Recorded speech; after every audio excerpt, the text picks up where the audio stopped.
आज के इस वीडियो में अपन care and handling of laboratory animal के बारे में पूरा अच्छे से डिस्कस करेंगे, टॉपिक वाइज टॉपिक। तो वीडियो को बिना स्किप किए लास्ट तक देखिएगा। तो चलिए स्टार्ट करते हैं आज का वीडियो। तो हमारा सबसे पहला टॉपिक रहेगा इंट्रोडक्शन। हम केयर एंड हैंडलिंग का इंट्रोडक्शन देखेंगे, देन उसके बाद देखेंगे guiding principle in the use of animal, इसके बाद देखेंगे code of practice and staffing, then उसके बाद देखेंगे animal house and animal cages, maintenance of animal house, animal selection, disease outbreak in the animal house, then उसके बाद देखेंगे anaesthesia, then उसके बाद देखेंगे euthanasia, postmortem, health hazard in the animal house, characteristics of laboratory animal. इन सभी topic को 1 bye 1 करके अपन discuss करेंगे। तो वीडियो को बिना स्किप के लास्ट तक देखिएगा। वीडियो थोड़ा लंबी होगी, बट अगर आप स्किप करके देखेंगे तो आपको एक भी टॉपिक समझ नहीं आएगा। तो चलिए स्टार्ट करते हैं आज का वीडियो। तो सबसे पहले हम इसका इंट्रोडक्शन देखते हैं।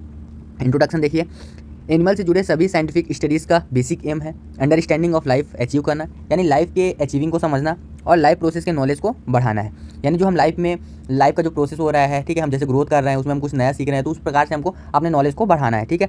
कुछ एनिमल पर in vivo experimentation, biomedical research, diagnosis purpose and biological testing preparation के लिए आवश्यक है। इन वीवो को मतलब होता है लिविंग ऑर्गेनिज्म। क्या होता है? Living animal. जो जिंदा एनिमल होते हैं उन पे क्या किया जाता है? एक्सपेरिमेंट किया जाता है। किस लिए किया जाता है? बायोमेडिकल रिसर्च पर्पस के लिए किया जाता है और डायग्नोसिस पर्पस के लिए किया जाता है। नेक्स्ट किया जाता है बायोलॉजिकल प्रिपरेशन टेस्टिंग, यानी टेस्टिंग प्रिपरेशन के लिए जिंदा एनिमल पे एक्सपेरिमेंट किया जाता है, ठीक है। नेक्स्ट आगे देखिए, आगे इनमें से कुछ एक्सपेरिमेंट डिपेंड करता है किसके ऊपर? Physiological interaction of the organ, यानी जो भी एनिमल का अपन यूज़ करेंगे उसका जो ऑर्गन है वो फिजियोलॉजिकल इंटरेक्शन कर रहा है, यानी वर्क कर रहा है, फंक्शन कर रहा है कि नहीं कर रहा है, ठीक है। इन ए लिविंग एनिमल एंड इसे इन विट्रो में डुप्लीकेटेड नहीं किया जा सकता, यानी इसे इन विट्रो मतलब क्या हो गया? Dead animal. तो डेड एनिमल का अपन एक्सपेरिमेंट नहीं कर सकते, क्योंकि अगर उसका ऑर्गन ही फंक्शन नहीं करेगा, ठीक है, तो अपन को ये पता नहीं चलेगा कि उस पर एक्सपेरिमेंट सक्सेस हुआ है कि नहीं हुआ है, ठीक है। देन जब एनिमल का उपयोग किया जाता है तो इन्वेस्टिगेटर की मुख्य चिंता यानी प्राइम कंसर्न होना चाहिए उसका फैसिलिटी, यानी एनिमल को प्रॉपर फैसिलिटी प्रोवाइड करना चाहिए, ठीक है। तो इस प्रकार से अपन एनिमल का केयर करते हैं, ठीक है। देन है सेकेंड है guiding principle in the use of animal. जब अपन एनिमल का यूज़ करते हैं तो क्या इसमें गाइडलाइन होता है, इसके बारे में अपन देखते हैं। तो देखिए, किसी भी एनिमल का उपयोग करने वाले इन्वेस्टिगेटर, ठीक है, का प्राइमरी ड्यूटी होता है कि वह एनिमल के केयर में अत्यधिक सावधानी और काइंडनेस दिखाए, ठीक है। सम कंट्री में क्या होता है? एक्सपेरिमेंट पर्पस के लिए एनिमल के उपयोग के लिए कानूनी शर्तें हैं, ठीक है। इसका उद्देश्य एनिमल के प्रति क्रूरता यानी क्रूलिटी और दुर्व्यवहार यानी एब्यूज़ को कम करना है, ठीक है। प्रत्येक प्रतिष्ठान यानी एक्सपेरिमेंटल के प्रैक्टिस के लिए एक एनिमल हाउस कोड बनाया गया है। किसके लिए? Handle for the experimental animal. Experimental animal को हैंडल करने के लिए एनिमल हाउस कोड बनाया गया है, ठीक है। This code of practice usually included the following guideline. In code of practice में कुछ गाइडलाइन है जो नीचे में दी गई है। तो देखिए, एनिमल के रहने के लिए जो कंडीशन होनी चाहिए उसके स्पीसीज़ के लिए उपयुक्त होनी चाहिए। जैसे मान लीजिए एक ही रूम में अपन 50 लोग को रख देते तो उनको सफोकेशन होगा तो उसको हेल्थ इशू आ जाएंगे, वो कंफर्ट नहीं रहेगा, ठीक है। तो उसको बहुत सारे प्रॉब्लम देखने को मिलते हैं, ठीक है। इसलिए जहाँ पे भी एनिमल को अपन रखते हैं तो उसका जो भी स्पीसीज़ होगा उसके लिए पर्याप्त जगह होनी चाहिए। नेक्स्ट इसके बाद है इन्वेस्टिगेटर एंड स्टाफ को एनिमल को संभालने और लिविंग एनिमल पर एक्सपेरिमेंट करने के लिए ड्यूली ट्रेंड होना चाहिए, यानी विधिपूर्वक ट्रेंड होना चाहिए। अब उसको ही नहीं पता तो सामने वाले को क्या ही समझाएगा, कैसे हैंडल करेगा। इसलिए जो इन्वेस्टिगेटर या स्टाफ होना चाहिए उसको प्रॉपर नॉलेज होना चाहिए कि किस प्रकार से अपन एनिमल को हैंडल करते हैं, क्या खाना खिलाना चाहिए, सब चीज़ के बारे में उसको नॉलेज होना चाहिए, ठीक है। नेक्स्ट उसके बाद है किसी प्रक्रिया के लिए चुने गए एनिमल यानी सेलेक्ट किए गए एनिमल वैलिड रिजल्ट प्राप्त करने के लिए उपयुक्त स्पीसीज होनी चाहिए, यानी ऐसे एनिमल का अपन को सिलेक्शन नहीं करना है जिसका मान लीजिए फिजियोलॉजिकल इंटरेक्शन नहीं हो रहा है। यानी एक बात समझिएगा, अगर मान लीजिए कोई एनिमल है उसका कोई भी ऑर्गन वर्क नहीं कर रहा है तो उसमें अपन को ये नहीं पता चलेगा कि उस पर ये हम जो भी एक्सपेरिमेंट कर रहे हैं वो सक्सेस हुआ है कि नहीं हुआ है, ठीक है। इसलिए जिस भी एनिमल का अपन उपयोग करें वो ऐसा होना चाहिए जिस पे अपन को पॉजिटिव रिजल्ट मिले, ठीक है। नेक्स्ट है एनिमल से रिलेटेड प्रक्रियाओं को ह्यूमन एंड एनिमल हेल्थ के लिए उनकी संगत और अच्छे उद्देश्य को ध्यान में रखते हुए परफॉर्म किया जाना चाहिए। यानी ये बोल रहा है कि जो एनिमल है और जो इन्वेस्टिगेटर है दोनों आपस में ऐसे रहें जैसे फ्रेंड जैसे, ठीक है। फ्रेंडली व्यवहार रहेगा तो दोनों को आपस में एक्सपेरिमेंट करने में प्रॉब्लम नहीं होगी, ठीक है, और वो अच्छे से अपने एक्सपेरिमेंट को परफॉर्म कर सकते हैं। नेक्स्ट इसके बाद है एनिमल का उपयोग करते समय डिकम्फर्ट, डिस्ट्रेस और पेन को अवॉइड और मिनिमाइज करें। यानी अब हम एनिमल को यूज़ कर रहे हैं, एक्सपेरिमेंट कर रहे हैं, तो देखिए जब अपन सर्जरी वगैरह करेंगे तो उनको पेन भी होगा, स्ट्रेस भी होगा, तो इन सभी को अवॉइड करना है या फिर कम करना है, ठीक है। देन उसके बाद है सर्जिकल और अदर प्रोसीजर जो पेन एंड स्ट्रेस का कारण बन सकता है, उन्हें उचित सेडेशन, एनाल्जेसिया या फिर एनेस्थीसिया के साथ किया जाना चाहिए। ये क्या बोल रहा है कि जो भी सर्जिकल प्रोसेस है या फिर अदर प्रोसीजर जिसमें पेन होता है तो उसको करने के लिए एनेस्थीसिया का यूज़ करना चाहिए या फिर पेनफुल जिससे अपन उनका पेन कम हो उस मेडिसिन का यूज़ किया जाना चाहिए, ठीक है, या फिर उनको बेहोश कर देना चाहिए जिससे उनको पेन ना हो, ठीक है। देन उसके बाद जिन एनिमल को सीवियर और क्रोनिक पेन और डिस्ट्रेस हो सकता है, सीवियर यानी बहुत ज़्यादा पेन हो, ठीक है, क्रोनिक यानी बहुत दिनों से चला आ रहा हो जिनको पेन, या फिर डिस्ट्रेस हो सकता है, ठीक है, जिससे राहत नहीं मिल सकती, तो प्रक्रिया के अंत में यदि आवश्यक है तो प्रक्रिया के दौरान, यानी जब अपन एक्सपेरिमेंट कर रहे हैं उसी समय या फिर प्रोसेस होने के बाद इनको क्या करना है, दर्द रहित तरीके से मार देना है। अब दर्द रहित तरीके क्या होता है, उसको बोला जाता है यूथैनेसिया, ठीक है, उस तरीके से इसको मार दिया जाना चाहिए, ठीक है। नेक्स्ट इसके बाद है, जब एबव प्रिंसिपल में एक्सेप्शन यानी अपवाद होता है तो निर्णय किसको लेना चाहिए, उपयुक्त एप्रोप्रिएट, जिसको अथॉरिटी लिया जाना चाहिए, जिसको अथॉरिटी मिला है वही इन सभी से बात करेगा, ठीक है। कभी भी स्वयं अन्वेषक यानी इन्वेस्टिगेटर द्वारा ये सब नहीं करना चाहिए, ठीक है। नेक्स्ट देखिए, नेक्स्ट इसके बाद है code of practice and staffing. एवं मेंशन गाइडलाइन के अतिरिक्त the animal house code of practice responsibility of the staff and user of the animal facility के वर्किंग प्रोसीजर एंड रिस्पॉन्सिबिलिटी को निर्धारित करती है। यानी जो भी इन्वेस्टिगेटर और स्टाफ है उसका मेन रिस्पॉन्सिबिलिटी होती है कि एनिमल को फैसिलिटी, बेस्ट से बेस्ट फैसिलिटी प्रोवाइड की जाए, ठीक है, वर्किंग प्रोसीजर दिया जाए, ठीक है। इन सभी की रिस्पॉन्सिबिलिटी होती है किसका, स्टाफ का होना चाहिए। इसमें डिफरेंट ग्रेड के स्टाफ, ठीक है, जिनका रिस्पॉन्सिबिलिटी और लाइन ऑफ कमांड को कवर किया जाता है, ठीक है। देन उसके बाद है लेबोरेटरी एनिमल का हेल्थ मुख्यतः एनिमल के स्टाफ के टेक्निकल स्किल और एनिमल के understanding of the way of life पर निर्भर करता है। यानी जितना अच्छा टेक्निकल स्किल रहेगा जो भी इन्वेस्टिगेटर और स्टाफ रहेगा उतने अच्छे से एनिमल को वो हैंडल कर सकता है, ठीक है। वर्किंग स्टाफ को यह सुनिश्चित करना होगा कि सप्लाई पर्याप्त हो, यानी जो भी न्यूट्रिशन है ये सब पर्याप्त मात्रा में होना चाहिए। ऐसा नहीं कि पता लगा रात को ही उनके लिए न्यूट्रिशन खत्म हो गया और वो उनको खाना ना मिला और जिसका उनकी डेथ हो जाए, ऐसा नहीं होना चाहिए, ठीक है। देन उन्हें इमरजेंसी कंडीशन में अप्रोप्रिएट डिसीजन लेने में सक्षम होना चाहिए। यानी वो जो कोई भी इमरजेंसी कंडीशन आती है मान लीजिए, तो उस कंडीशन में ये उस लायक रहें कि यानी उनको प्रॉपर नॉलेज होना चाहिए, ड्यूली ट्रेंड होना चाहिए, जिससे वो कोई भी डिसीजन ले सके, जो भी इन्वेस्टिगेटर रहें। जैसे अगर मान लो एक्सपेरिमेंट करना है या फिर उसको इंजेक्शन लगाना है, ट्रीटमेंट करना है कोई भी, तो उस लायक रहे उसको कर सके, ठीक है। ऐसा होना चाहिए इन्वेस्टिगेटर और स्टाफ को, ठीक है। उन्हें पशुओं यानी एनिमल के साथ काम करते समय होने वाले रिस्क के बारे में पता होना चाहिए। अब एनिमल के साथ वर्क कर रहे हो आप तो कोई ना कोई तो रिस्क होगा, तो उसके बारे में प्रॉपर नॉलेज होना चाहिए। अब वो रिस्क के बारे में नॉलेज है तो उसके साथ सेफुली वर्क कैसे करना है जिससे उनको कोई भी डिजीज़ ना हो, तो उसके बारे में भी उनको प्रॉपर पता होना चाहिए, ठीक है। जब उन्हें जेंटल मैनर से कांटेक्ट किया जाता है तो सम एनिमल विनम्र हो जाते हैं। यानी क्या बोल रहा है, जब उनसे जेंटली क्या किया जाता है, कांटेक्ट करते हैं तो क्या होते हैं, वो एकदम काइंडनेस दिखाते हैं। कौन, एनिमल एकदम विनम्र हो जाते हैं, टचिंग करते हैं, क्रेसिंग करते हैं, प्यार और दुलार करते हैं, तो पॉजिटिव रिस्पॉन्स देते हैं, ठीक है। अब उन्हें डेथ या बेहोश होने के अलावा के बाद ग्लव्स और फोर्सेप्स से ही। नेक्स्ट है एनिमल हाउस, ठीक है। एनिमल हाउस में सबसे पहला है लेआउट, यानी नक्शा कैसा होना चाहिए एनिमल हाउस का, ठीक है। तो एनिमल हाउस का डिज़ाइन एंड साइज किए जाने वाले वर्क एंड नेचर, स्पेस और फंड की अवेलेबिलिटी पर डिपेंड करता है। जितना चीनी डालोगे उतना ज़्यादा मीठा होगा, ठीक है, इसलिए बोल रहा है फंड की अवेलेबिलिटी पे डिपेंड करता है। एनिमल हाउस यूजुअली आमतौर पर क्या होता है, लेबोरेटरी के आउटसाइड में होना चाहिए, जो हमारा लैब है लैब के आउटसाइड में होना चाहिए, या फिर top most of the building या फिर ground floor of the building में प्रेजेंट होना चाहिए। एनिमल हाउस का डिज़ाइन, साइज और लोकेशन चाहे जो भी हो मैटर नहीं करता, ठीक है। सभी एनिमल हाउस में कुछ कॉमन बेसिक फीचर्स होते हैं, ठीक है, फैसिलिटी होती है जो सभी एनिमल हाउस में होना चाहिए, ठीक है। एक वेल डिज़ाइन किया गया है फंक्शनल एनिमल हाउस कई कमरे और इनक्लोजर यानी बाड़ों में विभाजित होता है और फॉलोइंग टाइप से डिज़ाइन होता है। अब उसको हम देखते हैं क्या बेसिक फीचर्स होना चाहिए। तो एनिमल के food, incoming stock and animal को रिसीव करने के लिए सबसे पहले तो रिसेप्शन एरिया होना चाहिए। क्या होना चाहिए, सबसे पहला रिसेप्शन रूम होना चाहिए। नेक्स्ट होना चाहिए क्वारंटाइन रूम। आप कोई भी एनिमल बाहर से आया, नया एनिमल अपन ने परचेस किया, तो उसको सबसे पहले अपन क्वारंटाइन रूम में रखेंगे। क्वारंटाइन रूम में क्यों रखेंगे, अगर मान लीजिए उसको कोई डिजीज़ है तो उसके सिम्टम 2 से 3 सप्ताह में दिखाई देने लग जाएंगे, ठीक है। नेक्स्ट है रिकॉर्ड रखने और अदर क्लिनिकल या फिर एडमिनिस्ट्रेटिव ड्यूटी के लिए ऑफिस होना चाहिए, ठीक है। नेक्स्ट है स्टाफ के लिए लॉकर और चेंजिंग रूम होना चाहिए, स्टाफ के लिए भी तो कुछ होना चाहिए, ठीक है। देन उसके बाद है बेडिंग और फीड, यानी बिस्तर, फीड, ठीक है, खाना के लिए, इंस्ट्रूमेंट एंड अदर मटेरियल के लिए स्टोर रूम होना चाहिए। स्टोर को स्टोर्ड आइटम के बेस पे डायरेक्टली और क्लीन के रूप में क्लासीफाई कर सकते हैं, ठीक है। अब नेक्स्ट है एक्सपेरिमेंटल रूम। एक्सपेरिमेंटल रूम जहाँ पे ब्लड एंड टिश्यू के सैंपल लिए जाते हैं और एनेस्थीसिया मेडिसिन दी जाती है या फिर सर्जरी कर सकते हो वहाँ पे अपन। नेक्स्ट है पोस्टमार्टम रूम। पोस्टमार्टम रूम जहाँ पे क्या किया जाएगा, डेड एनिमल का डिसेक्टेड यानी चीर फाड़ किया जाएगा, ठीक है। देन उसके बाद है ट्रीटमेंट रूम, जहाँ सिक एनिमल का एग्जामिन किया जाता है, यानी बीमार एनिमल का एग्जामिनेशन किया जाता है और नेसेसरी कंडीशन में उन्हें ट्रीट भी किया जाता है, ट्रीटमेंट किया जाता है। देन उसके बाद आता है ब्रीडिंग रूम। ब्रीडिंग रूम जहाँ पे हेल्दी एनिमल का मेट कराया जाता है, यानी रिप्रोडक्शन कराया जाता है, ठीक है। देन है एनिमल का ग्रोइंग रूम, जहाँ क्या किया जाता है, उनका ऑफ स्प्रिंग जो संतान रहते हैं एनिमल का, उसको रखा जाता है। तब तक रखा जाता है जब तक कि वो एक्सपेरिमेंट करने के लिए इनफ साइज में ना हो जाए। नेक्स्ट उसके बाद है स्टॉक रूम। स्टॉक रूम जहाँ पे हेल्दी एनिमल को आवश्यकता पड़ने पर रखा जाता है।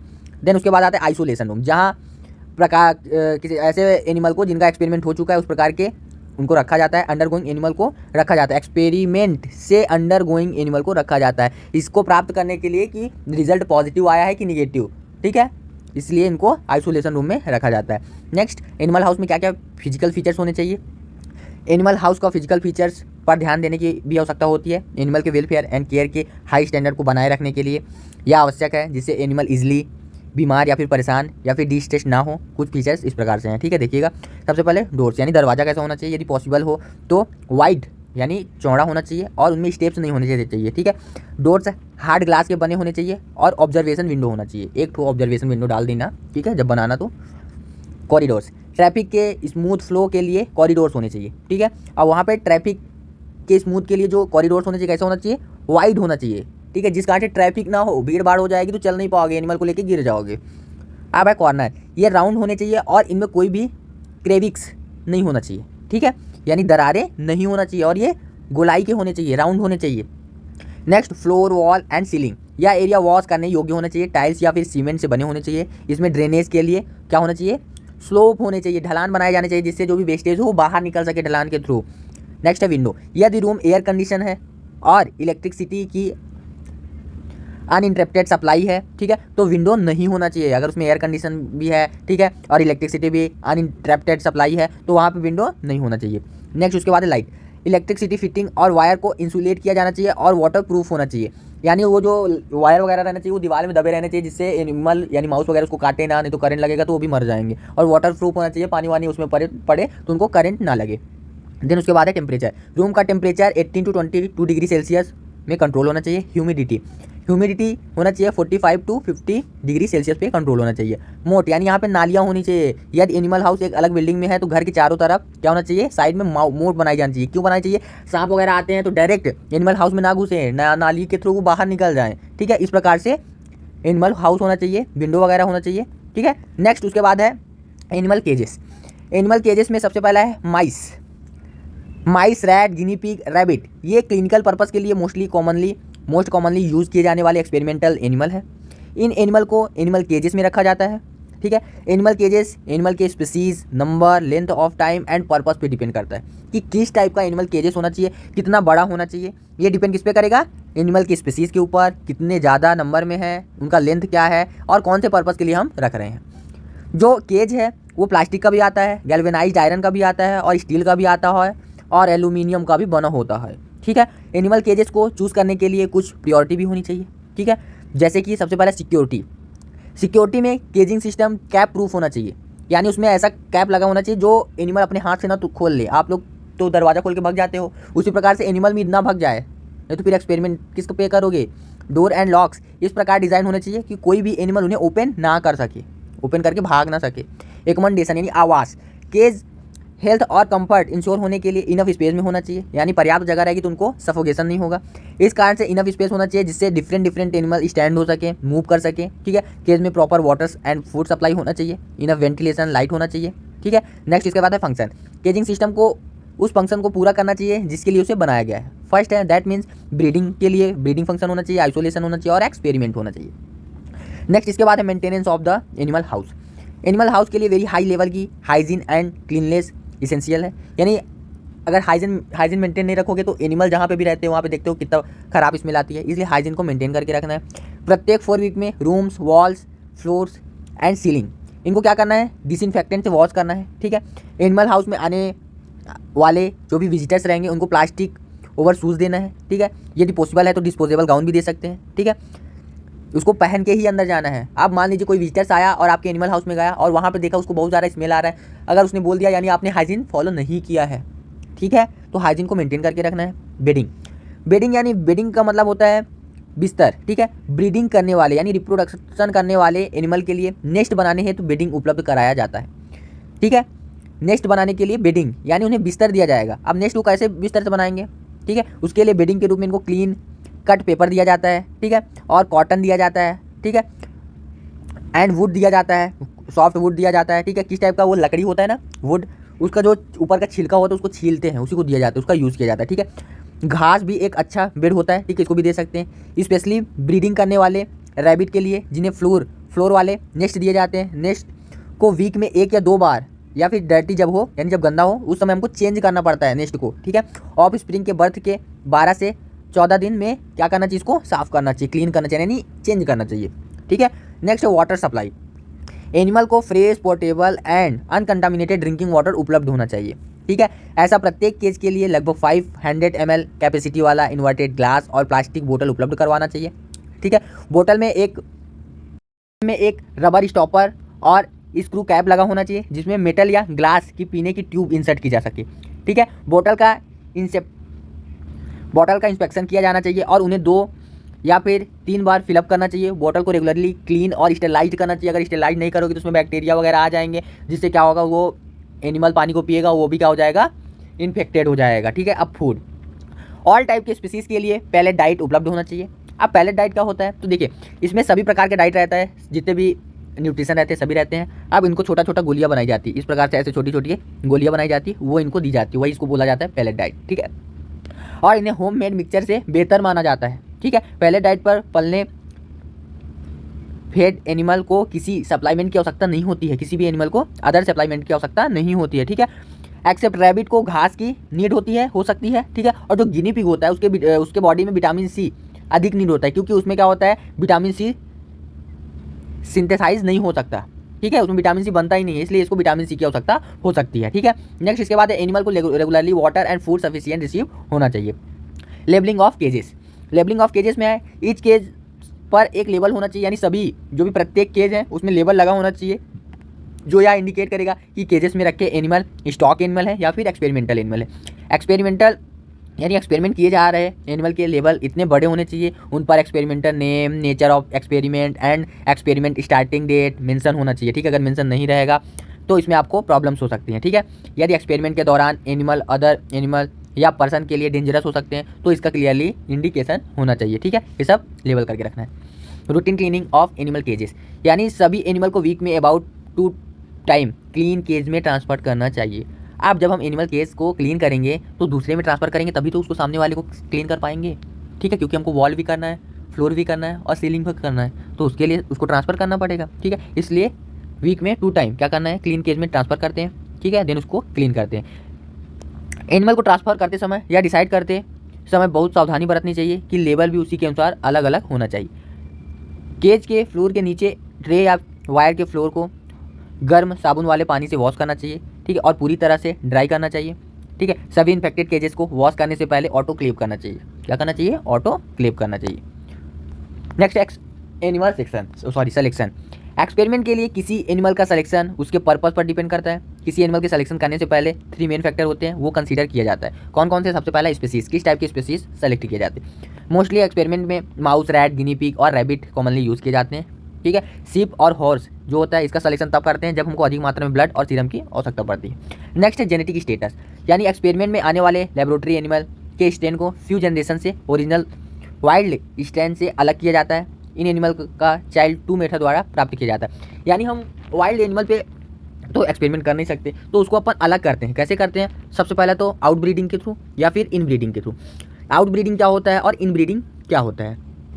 आउट ब्रीडिंग जो होता है इसका रैंडमली रिप्रोडक्शन किसी भी स्पीसीज के साथ करा दिया जाता है, लेकिन इन ब्रीडिंग जो है, इन ब्रीडिंग इसी के फैमिली के साथ कराया जाता है। ठीक है, तो दोनों से क्या होगा, ऑफ स्प्रिंग प्राप्त होंगे। ठीक है, तो जनरेशन चेंज हो जाएगी। तो इस प्रकार से क्या किया जाता है, जनरेशन चेंज किया जाता है और सिलेक्शन करते हैं। ठीक है, देन उसके बाद है माइक्रोबायोलॉजिकल स्टेटस। माइक्रोबायोलॉजिकल स्टेटस में माइक्रोबियल फ्लोरा के बेस पर इन एनिमल को 3 ग्रुप्स में डिवाइड किया गया है। कौन कौन सा, फर्स्ट है कन्वेंशनल एनिमल, सेकंड है स्पेसिफिक पैथोजन फ्री एनिमल और ग्नोटोबायोटिक एनिमल। आप कन्वेंशनल एनिमल क्या होते हैं, जो कन्वेंशनल एनिमल होते हैं इनको नॉर्मल ज़्यादा अटेंशन नहीं दिया जाता है, नॉर्मल रूम में क्या किया जाता है, ग्रो कराया जाता है। नेक्स्ट है स्पेसिफिक पैथोजन फ्री, इनको सिजेरियन सेक्शन के थ्रू प्राप्त किया जाता है। ये बैक्टीरिया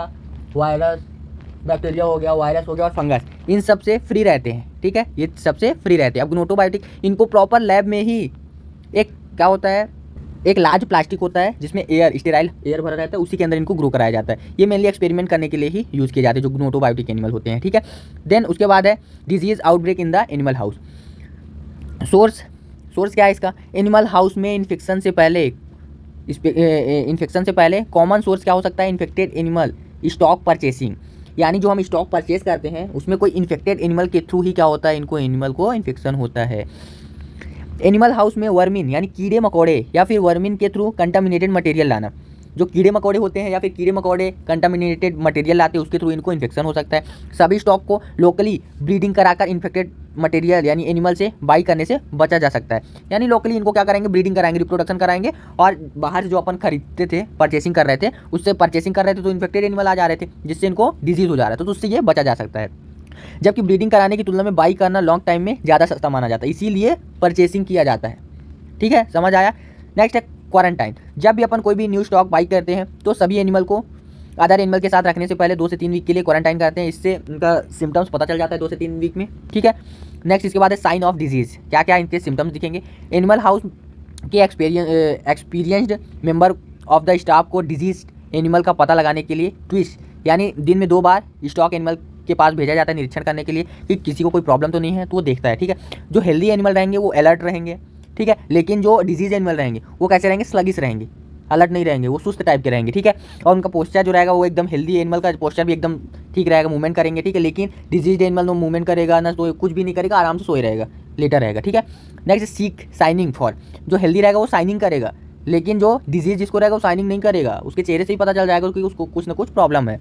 नो डिस्चार्ज, यानी इसमें कोई भी डिस्चार्ज नहीं होगा जो हेल्दी रहेगा, लेकिन यदि डिजीज़ है किसी को तो उसमें ईयर डिस्चार्ज देखने को मिलेगा, नोज डिस्चार्ज, आई डिस्चार्ज। ठीक है, पेरिनियल स्टैनिंग वगैरह ये सब देखने को मिलेंगे अपन को। नेक्स्ट है फिसेस स्मेल वैकेलिसेशन। जो ब्रीथिंग रहेगा हेल्दी में वो नॉर्मल रहेगा, लेकिन जो डिजीज रहेगा उसको डायरिया रहेगा, रेड राइस रहेगा, नोजी ब्रीदिंग होनी, यानी नाक के थ्रू ये ब्रीदिंग करेंगे, सांस लेंगे। कंट्रोल ऑफ डिजीज को कंट्रोल कैसे करेंगे, स्टॉक में प्रेजेंट डिजीज एनिमल को आगे बताए गए प्रोसेस के थ्रू किल कर देना है। यानी अभी आगे बताऊंगा, अगर किसी को डिजीज है तो उसको रखना नहीं, उसको मार देना है, जो प्रोसेस बताऊंगा उसके थ्रू। ठीक है, ऐसा इसलिए करना चाहिए ताकि स्टॉक में प्रेजेंट अदर एनिमल इन्फेक्टेड ना हो। ठीक है, आगे देखिए, आगे है एनेस्थीसिया। एनेस्थीसिया एनिमल के लिए 2 पर्पस का पूर्ति करता है। कौन कौन सा, फर्स्ट है पेनफुल प्रोसीजर एंड सर्जरी के पेन से राहत प्रदान करता है, and provide resistant anaesthetic drug unconsciousness की स्थिति उत्पन्न करता है, यानी बेहोश करता है। जब उनको पेन वगैरह होता है तब ये दिया जाता है, या सर्जरी का प्रोसेस होता है तब दिया जाता है। इसे इंजेक्शन के थ्रू या फिर इनहेलेशन के थ्रू लिया जा सकता है। ठीक है, देते हैं। ठीक है, एनेस्थेटिक ड्रग का सिलेक्शन प्रोसीजर के टाइप और टाइम एंड एनिमल की स्पीसीज एंड स्टेट पर डिपेंड करता है। सबसे पहले देखेंगे इंजेक्टेबल एनेस्थेटिक एजेंट, किन किन को अपन इंजेक्शन के थ्रू देते हैं, कौन कौन सा एनेस्थीसिया। तो सबसे पहला है बारबिट्रेट। इसमें थाइमलल, थियोपेंटल, मेथोहेक्सिटल एंड पेंटोबारबाइटल, सोडियम निम्बुटल इंक्लूडेड है। ये क्या है, ये बारबिट्रेट एनेस्थेटिक एजेंट है। ठीक है, फॉर एग्जांपल जो निम्बुटल होता है उसको 40 mg देते हैं पर kg, एनिमल के वेट के हिसाब से, बॉडी वेट के हिसाब से दिया जाता है। ठीक है, इसको इंट्रापेरिटोनियल यानी पेट के अंदर इंजेक्ट कराया जाता है। यह मोस्टली यूज़ किया जाने वाला एनेस्थीसिया है। नेक्स्ट है फेंटामाइल फ्लूएनिसोन। इसे इंट्रापेरिटोनियल एंड इंट्रामस्कुलर दिया जाने वाला एनेस्थीसिया है। इसे मसल रिलैक्सेंट यानी इसे जो मसल जिससे रिलैक्स होता है उस मेडिसिन यानी ड्रग्स के साथ में मिक्स करके दिया जाता है। ठीक है, इसके साथ में ही इसका यूज़ किया जाता है फेंटामाइल फ्लूएनिसोन का। नेक्स्ट इसके बाद है अदर इंजेक्टेबल एनेस्थीसिया एजेंट में क्लोरल हाइड्रेट है। ठीक है, ट्राइम्ब्रोमेथोनॉल है एंड अल्फा क्लोरोलोज है। ठीक है, नेक्स्ट है इनहेलेंट एनेस्थेटिक एजेंट, किसको इनहेल किया जाता है। स्मॉल लेबोरेटरी एनिमल के लिए इनहेलेंट एजेंट के साथ एक चैम्बर में, लार्जर स्पीसीज के लिए मास्क के साथ दिया जाता है। मास्क नहीं लगाओगे तो आप खुद बेहोश हो जाओगे। ठीक है, डाईथाइल ईथर का यूज़ एक डेसिकेटर वेसल, यानी इसके लिए क्या होता है, एक जार होता है। ठीक है, जो स्टील का होता है, डेसिकेटर वेसल्स। ठीक है, या फिर अदर जार के अंदर क्या करते हैं, उसके नीचे में अपन एनेस्थीसिया को एक कॉटन में लेते हैं, कॉटन वूल में। ठीक है, उसमें लेते हैं, देन उसके नीचे में उसको रख देते हैं, देन उसमें अपन एनिमल को ऐड करते हैं। ऐड करने के बाद जैसे ही एनिमल क्या होता है, अनकॉन्शियसनेस, बेहोश हो जाता है, तुरंत इनको निकाल लेना है। अगर नहीं निकालेंगे तो वो मर जाएंगे उसी में। ठीक है, नेक्स्ट इसके बाद है हेलोथेन या फिर फ्लूएथेन, मेथॉक्सीफ्लोरेन। ठीक है, and nitrous oxide other inhalant anaesthetic agent है। ठीक है, लोकल एनेस्थीसिया, इसका यूज़ स्मॉल एरिया के लिए किया जाता है। नेक्स्ट इसके बाद आ गया यूथेनेसिया। यूथेनेसिया वर्ड का actual meaning good death, mercy killing. Then simplest term में गुड डेथ वह होती है जिसमें एनिमल को मरने से पहले no pain, no fear, no other significant, no any stage देखने को मिलता है। मोस्टली साइंटिस्ट जो एनिमल का यूज़ करते हैं उन्हें अंततः डिफरेंट रीजन से किल कर सकता है, यानी किल करना पड़ सकता है। कौन कौन सा, आवश्यकता से अधिक पशुओं की संख्या कम करने के लिए कर सकते हैं, किसी एनिमल को डिजीज़ या इंजरी के कंडीशन में यानी इंजरी से बचाने के लिए, इंटरनल ऑर्गन की एग्जामिनेशन के लिए इन्हें किल करते हैं। अब किल करेंगे तो उनको पता भी नहीं चलेगा और वो मर भी जाएगा। कौन कौन से मेथड है, method of euthanasia. Euthanasia method 2 में ग्रुप में आते हैं। फर्स्ट है फिजिकल एंड सेकेंड है केमिकल। यूथेनेसिया के लिए सेलेक्ट किया गया मेथड में इसे फैक्ट को कंसीडर करना चाहिए कि कैडावर यानी 100 से निकलने वाले टिश्यू पर कोई एडवर्सली अफेक्ट या फिर चेंजेस ना हो। Physical method of euthanasia. Physical method देखिए, फिजिकल मेथड टिश्यू में कोई अनवांटेड मटेरियल नहीं छोड़ती, लेकिन एनाटॉमी को ग्रॉसली डिस्टॉर्ट कर सकती है, यानी ख़राब कर सकती है। दिस मेथड इंक्लूडेड स्टैनिंग, यानी इसमें क्या होता है, इसमें ब्रेन में जो भी एनिमल रहता है उसके ब्रेन में क्या एक रॉड से मारा जाता है, ठीक है, जिससे उनकी डेथ हो जाती है तुरंत। नेक्स्ट है सर्वाइकल डिसलोकेशन। सर्वाइकल रीजन में क्या किया जाता है, गला मोड़ना, यानी गले को क्या कर देंगे, मोड़ देंगे, जिस कारण से उनकी डेथ हो जाएगी। नेक्स्ट है डिकैपिटेशन, क्या करेंगे, इसके सर को काट देंगे डायरेक्ट। नेक्स्ट है शूटिंग, शूट कर देंगे, कोई भी बंदूक के थ्रू उसको शूट कर देंगे तो मर जाएंगे। नेक्स्ट है इलेक्ट्रोकॉजन, यानी इलेक्ट्रिक करंट के थ्रू इनको मार सकते हैं। अब नेक्स्ट है केमिकल मेथड ऑफ यूथेनेसिया। किसी एनेस्थेटिक की ओवरडोज के कांटेक्ट में आने से सभी टिश्यू ड्रग से क्या हो जाएगा, कंटामिनेटेड हो सकता है इस केमिकल मेथड में, ठीक है। इसमें ईथर का यूज़ किया जाता है। ईथर को क्या किया जाएगा, ईथर जो है ये वॉल्टाइल होता है, उड़ जाता है, ठीक है। तो इसको क्या करते हैं, एक चैम्बर बनाते हैं, उसमें ईथर को रखते हैं, देन उसमें एनिमल को ऐड करते हैं, ठीक है। देन क्या होता है, एनिमल को ऐड करेंगे तो क्या हो जाएगा, कुछ टाइम के बाद जैसे ही उनको ज़्यादा डोज होगा तुरंत उनकी डेथ हो जाएगी। कार्बन डाइऑक्साइड, ये आप लोग सुने होंगे, ड्राई आइस। ड्राई आइस, ये ड्राई आइस भी फॉर्म में होता है और गैस फॉर्म में भी होता है। तो एक चैम्बर बनाया जाता है जिसमें CO2 गैस भरी जाती है, उस चैम्बर में क्या होता है, एनिमल को ऐड किया जाता है। जैसे ही ऐड करते हैं, एनिमल जैसे ही इनहेल करता है वैसे इनकी डेथ हो जाती है। बारबिट्रेट, अभी आपको एनेस्थीसिया के बारे में बताया, एनेस्थीसिया जब ओवरडोज में दे देंगे तो वो सोते सोते एकदम से सो जाएंगे। नेक्स्ट इसके बाद है मैग्नीशियम सल्फेट सैचुरेटेड और पोटेशियम क्लोराइड, इसका भी यूज़ किया जाता है। नेक्स्ट है कार्बन मोनोऑक्साइड, ये जानते ही हो आप, ये जहरीली गैस होती है, ठीक है। नेक्स्ट इसके बाद है postmortem examination. All laboratory animal की, चाहे उनके डेथ का कारण कुछ भी हो, पोस्टमार्टम की जानी चाहिए। क्यों की जानी चाहिए, ये पता करने के लिए वो किस कारण से मरा है। जैसे कोई भी पर्सन मर जाता है तो करते हैं, उसी प्रकार से एनिमल का भी करना चाहिए कि क्यों मरा है, किस कारण से मरा है। ऐसा भी हो सकता है कोई नया कारण आपको देखने को मिले, ठीक है, तो इससे अपन एग्जामिन भी कर लेते हैं, ठीक है। इसलिए इसका पोस्टमार्टम करना जरूरी होता है। और एनिमल स्टॉक में हुई यदि उनका डेथ हुआ है तो डेथ के कारण की पूरी पोस्टमार्टम रिपोर्ट को रिकॉर्ड करते हैं, ठीक है। अदर डेथ को रोकने के लिए प्रिकॉशन रखते हैं, ठीक है। जब डेथ का एक्सपेक्टेड हो, यानी जब डेथ एक्सपेक्टेड हो, मरने के कंडीशन में ही हो, तो पोस्टमार्टम एक्सपेरिमेंटल प्रोटोकॉल पर डिपेंड करता है। जब भी पोस्टमार्टम करेंगे तो उसे एक्सपेरिमेंटल प्रोटोकॉल को फॉलो करना पड़ेगा, उसके बाद ही करना पड़ेगा। पोस्टमार्टम के लिए यूज्ड क्लॉथ को क्या करेंगे, ऑटोक्लेव करना चाहिए, और पोस्टमार्टम करने वाले इन्वेस्टिगेटर को ग्लव्स एंड गाउन वियर करना चाहिए, वियर करके ही पोस्टमार्टम करना चाहिए। डिस्पोजेबल ऑफ डाइड एनिमल, अब पोस्टमार्टम तो कर लिए, इसके बाद तुम उनको डिस्पोजेबल कहाँ करोगे, तो जो डाइड एनिमल रहेंगे उसको डिस्पोजल सबसे इजी मेथड इंसिनरेशन है। क्या है, इंसिनरेशन, यानी एक ओपन फ्लेम रहेगा, उसमें क्या करेंगे, इनको बर्न कर देंगे, जला देंगे, ठीक है। जब जला देंगे तो जो भी माइक्रो ऑर्गेनिज्म रहेंगे उसका जो प्रोटीन होता है वो डीनेचर हो जाता है। डीनेचर होने के कारण क्या होता है, माइक्रो ऑर्गेनिज्म मर जाते हैं और एनिमल भी जल जाता है। देन उसके बाद है health hazard in the animal house. Animal house में कुछ खतरे होते हैं, उससे कैसे बचाव करना है। एनिमल हाउस के स्टाफ एंड एनिमल को मेनली हेल्थ हजार्ड को फेस करना पड़ सकता है, ठीक है, खतरे को फेस करना पड़ सकता है। High pollution density, new animal का बार बार आना जाना लगा रहता है, ठीक है। रिसर्च इंस्टीट्यूट के बीच एक्सचेंज एनिमल लेबोरेटरी के एनिमल में डिजीज़ की संभावना को बढ़ाता है, ठीक है। इन एनिमल को यूज़ में कार्सियोजेनिक सब्सटेंस, जब अपन एनिमल का यूज़ करते हैं इन्वेस्टिगेटर तो उसमें कार्सियोजेनिक सब्सटेंस भी देखने को मिलेंगे, टॉक्सिक केमिकल भी देखने को मिलेंगे, आइसोटोनिक भी देखने को मिलेगा, आइसोटोप भी देखने को मिलेंगे। इन सभी डेंजरस सब्सटेंस का यूज़ शामिल हो सकता है, तो इन सभी से इन्वेस्टिगेटर्स को प्रॉब्लम्स हो सकती है। इसके लिए इन्वेस्टिगेटर को ड्यूली ट्रेंड होना चाहिए। अगर उसको पता नहीं है कि इसका कैसे यूज़ करना है तो उसको भी इन्फेक्शन हो जाएगा और वो भी खत्म हो जाएगा। नेक्स्ट है characteristics and handling of laboratory animal. Laboratory animal को कैसे हैंडल करना है। अभी तो अपन ने इन सब को देखा कि एनिमल के बारे में पढ़ने से पहले अपन को ये सब, यानी एनिमल हाउस होना चाहिए, एनिमल केजेस होने चाहिए, ठीक है। अगर उनका ट्रीटमेंट कर रहे हैं तो एनेस्थीसिया वगैरह देना चाहिए। अगर मान लो वो मरने के कंडीशन में मर नहीं पा रहे तो उनको यूथेनेसिया वगैरह देना चाहिए, ठीक है। तो इन सभी का यूज़ करना चाहिए। अब हम जानेंगे इसको हैंडल कैसे करेंगे एनिमल को। जैसे माउस है, किस टाइप के माउस का यूज़ करना चाहिए एक्सपेरिमेंट करने के लिए, तो एल्बिनो जो वाइट माउस होते हैं उनको यूज़ किया जाता है एक्सपेरिमेंट रिसर्च स्टडी के लिए, ठीक है। इसके कई स्पीसीज डेवलप हो गए हैं, लेकिन कुछ को हैंडल करना ईजी होता है, लेकिन कुछ को अपन हैंडल नहीं कर सकते, ठीक है, ऐसे होते हैं। अब हैंडल कैसे करना है, देखो, उनके टेल को पकड़ के भी हैंडल कर सकते हैं, टिप ऑफ टेल के थ्रू भी कर सकते हैं, कपिंग मेथड के थ्रू कर सकते हैं, सैंडविच मेथड के थ्रू कर सकते हैं, शोल्डर सैडल के थ्रू कर सकते हैं, टैनल मेथड के थ्रू कर सकते हैं, वॉक ऑन मेथड के थ्रू कर सकते हैं, ठीक है। तो बहुत सारे मेथड होते हैं जिनके थ्रू अपन माउस को हैंडल कर सकते हैं, ठीक है। तो ये सभी लिखा हुआ है, आप इसको देख लीजिएगा, वीडियो बहुत लंबा हो जाएगा, ठीक है।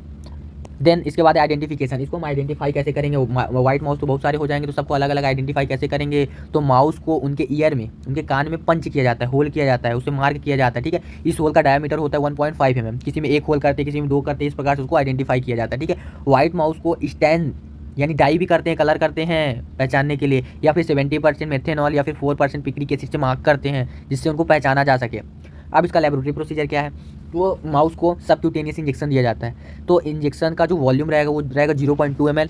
नीडल कौन सा यूज़ करेंगे, 30 इंटू 0.63 mm का इसका नीडल होना चाहिए। डेप्थ कितना रहेगा, 15 mm इसका डेप्थ रहेगा जो अपन सबक्यूटेनियस इंजेक्शन लगाएंगे। आपको डायग्राम में दिख रहा होगा, सबक्यूटेनियस लेयर में लगाते हैं, सबसे ऊपर में एपिडर्मिस, फिर डर्मिस, फिर सबक्यूटेनियस वहाँ पे लगाते हैं। देन इसके बाद है intravenous injection into the tail vein. Intravenous कहाँ पे लगाते हैं, टेल वेन में लगाते हैं। इंजेक्टेबल वॉल्यूम रहेगा 0.1 टू 0.7। ठीक है, इसको लगाने के लिए माउस होल्डर का यूज़ किया जाता है। देन टेल इस प्रकार से आपको दिख रही है, इस प्रकार से निकला रहेगा, उस पर टेल को पकड़ के टेल वेन में लगाना रहेगा। ठीक है, देन उसके बाद है इंट्रा पेरिटोनियल, यानी पेरिटोनियल यानी पेट के अंदर लगाना है। तो लीवर और स्प्लीन में मत लगा देना भाई। इसका इंजेक्टेबल वॉल्यूम जो रहेगा वो 2.0 ml रहेगा। हाइपोडर्मिक नीडल का साइज रहेगा 10 इंटू 0.5 mm, यानी 10 उसका लेंथ रहेगा, 0.5 mm उसका डायमीटर रहेगा। कैसे करना है, ये जो पेरिटोनियल है उसमें जो अम्लाइकल है, अम्लाइकल रीजन से जो अम्लाइकल रहेगा उसके मिडिल यानी सेंटर से थोड़ा सा साइड में लगाना रहेगा। ठीक है, intra cerebral injection, intra cerebral कहाँ पे लगाना है, ठीक है, इसको हेड में लगाना रहेगा। कहाँ पे, हेड में लगाना रहेगा। तो उसके लिए पहले उसको क्लीन करना पड़ेगा 70% मेथेनॉल से। क्लीन करने के बाद क्या करना पड़ेगा, ड्रिल करना पड़ेगा। ऐसे तो आप लगा नहीं पाओगे, तो ड्रिल करना पड़ेगा। ठीक है, इंजेक्टेबल वॉल्यूम रहेगा 0.03 ml। नीडल का साइज रहेगा 10 इंटू 0.5 mm। डेप्थ रहेगा 0.5 mm।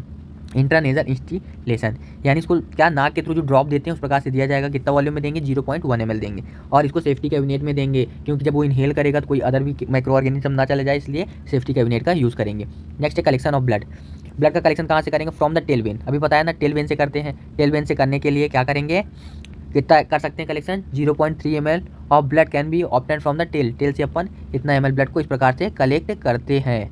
नेक्स्ट है फ्रॉम द रेट्रो ऑर्बिटल प्लेक्सर, यानी जो आँख होता है, आँख के पास से इसको कलेक्ट किया जाता है। कलेक्ट कैसे करेंगे, एक छोटा सा पिपेट लेंगे, पिपेट के हेल्प से रेट्रो ऑर्बिटल प्लेक्सर पे क्या करेंगे, क्लिक करेंगे, वहाँ से जैसे ब्लड निकलने लगेगा ट्यूब में कलेक्ट करेंगे।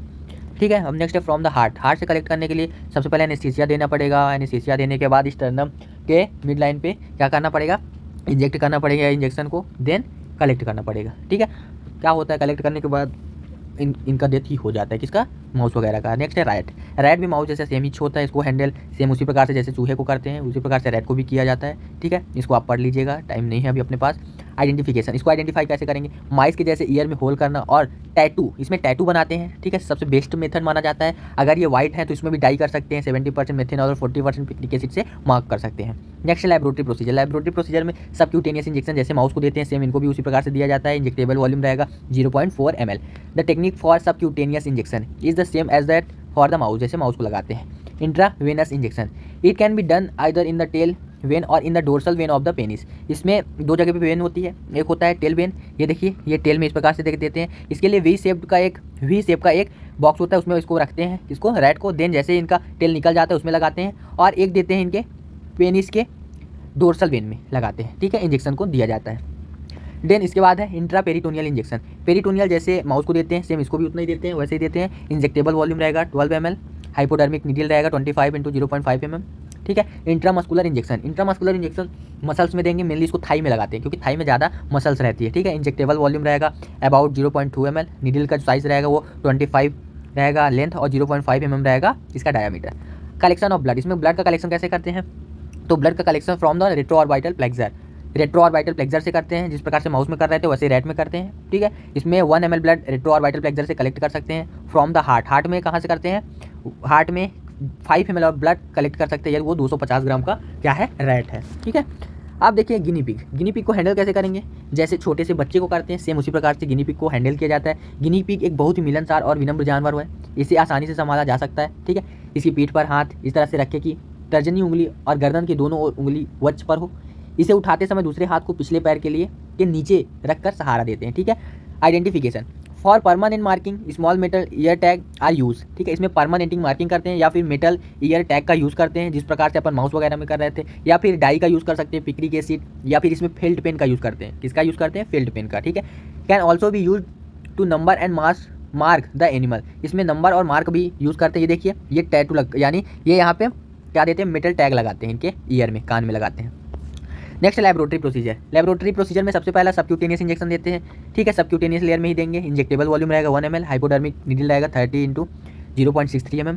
देन है इंट्राडर्मल। इंट्राडर्मल वॉल्यूम रहेगा 1 ml। नीडल रहेगा 19 into 0.5 mm। Intra peritoneal injection, intra peritoneal injection जो रहेगा वो पेरिटोनियल में दिया जाएगा, ठीक है। इसका वॉल्यूम रहेगा 10 ml ऑफ फ्लूइड रहेगा, कैन बी इंजेक्टेड। नीडल का साइज रहेगा 25 इंटू 0.5 mm, डेप्थ रहेगा 10 mm। इंट्रामस्कुलर, जैसे रैट को मसल्स में देते थे थाई में, वैसे इसको भी देना है। 0.2 ml ऑफ फ्लूइड को इंजेक्ट करना है। नीडल 25 इंटू 0.5 mm रहेगा।